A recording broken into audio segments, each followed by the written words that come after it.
Hey everyone, this is Andy from Gizchina, and today we're looking at the Zopo 530 Flash.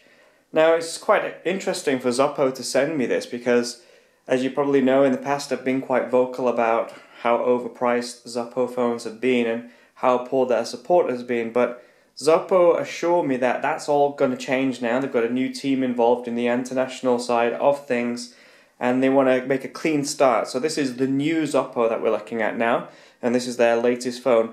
I actually briefly saw the Zopo 530 at MWC, but I didn't really spend much time with it.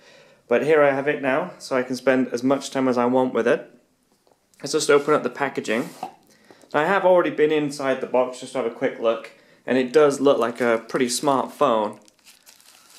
So this is the Zopo 530.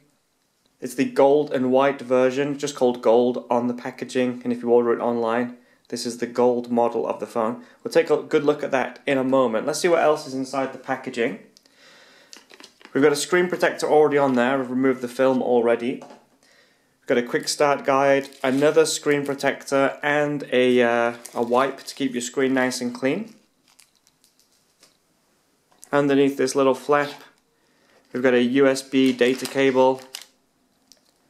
We've got some Zopo branded earphones with a microphone on there for hands-free calling, and we've got a Zopo branded EU plug for charging up the Zopo 530.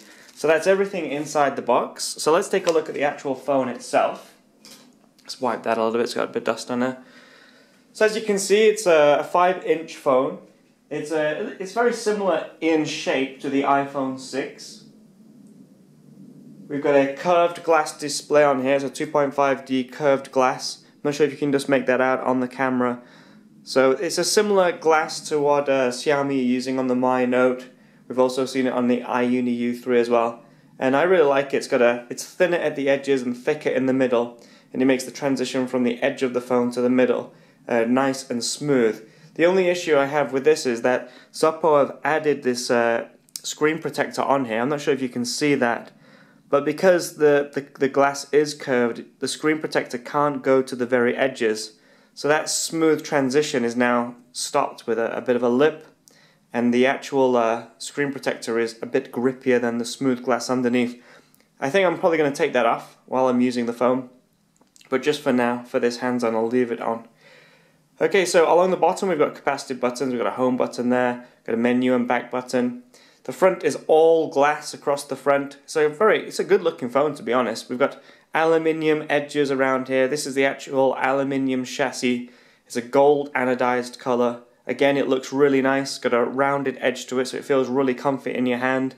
And it's very similar actually, although I've already mentioned it's similar to the iPhone 6. It's also very similar to the ZTE Blade S6, which is also quite a nice little comfortable phone. On the rear, we've got a rear 8 megapixel camera with a single LED flash, got a speaker grill, got the Zopo logo there, and I'm not sure again if you can see it on video, but this white plastic panel, it's a glossy finish, but it has like a mesh pattern on it, which gives it a look of texture, but it isn't textured. This is removable, so we can get in here. It's quite a stiff piece of plastic that feels quite good quality, quite thick. It's bendy enough so it won't break, but you know, solid enough so it feels nice and you know, well made in your hand. Got dual SIM support, got a micro SD card, expansion bay there. We've got these really nice 3D printed antenna. I don't remember the actual name of this method of printing them on, but basically what it does, it gives you more surface area and a more compact space. So we should be looking at pretty good LTE, Bluetooth and Wi-Fi reception on here. Let's take this battery out. Battery in here is a 2100 mAh battery. Now that might not sound like much, but the actual phone itself isn't packing that much in the way of power.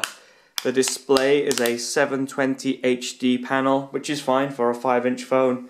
And the processor inside is a quad-core MediaTek MT6732 processor with 1 GB of RAM.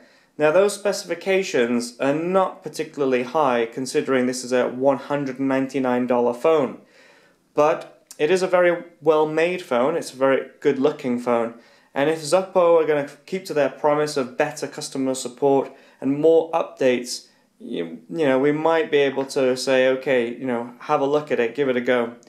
But, you know, wait for the full review before, you know, going out and making any purchases. So as you can see, we've got this HD display, nice and bright colors actually. It's quite surprisingly how nice this screen is, just by turning it on and seeing this nice bright background. You can see it's not running a stock Android version, it's got a bit of a custom UI to it. These icons are really nice, got a flat design to them, and again it looks a little bit like the Nubia ROM that's on the ZTE Blade S6. If we take a look at the camera, it's basic Android camera application, and this is the 8 megapixel camera on the rear.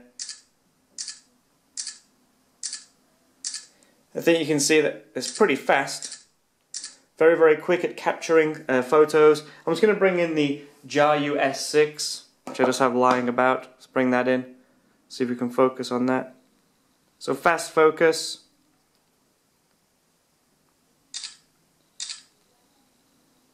Fast focus, fast capture. Not bad at all. I'll have to have a look what these photos look like on my computer, but that's pretty fast, you know, capture and focus there. Not bad at all. We'll have to see just how well this 8 megapixel camera is compared to, say, a 13 megapixel camera. Sorry, that's the back button.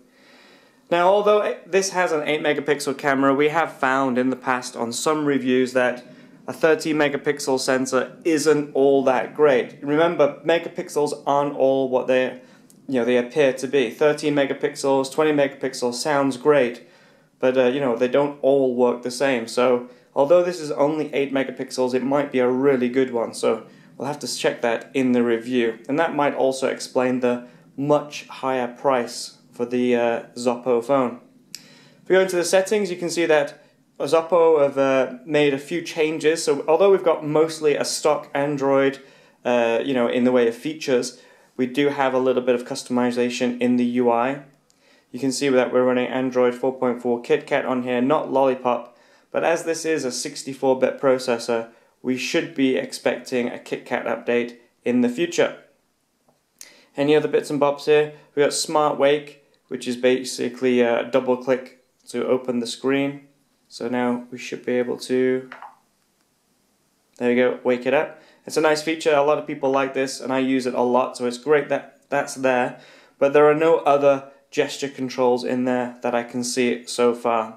Got an app drawer with all our applications in here, a few different bits and bobs already installed, WhatsApp, Twitter, Skype, and we also have the Google Play Store. So all you need to do when you get this is pick it up, log in, and away you go. You can connect to your Google account straight away. First impressions, you know, if we're not looking at price, this Zopo does feel really nice in the hand. It feels very good, it's very snappy, it's got some nice features, LTE support, 64-bit.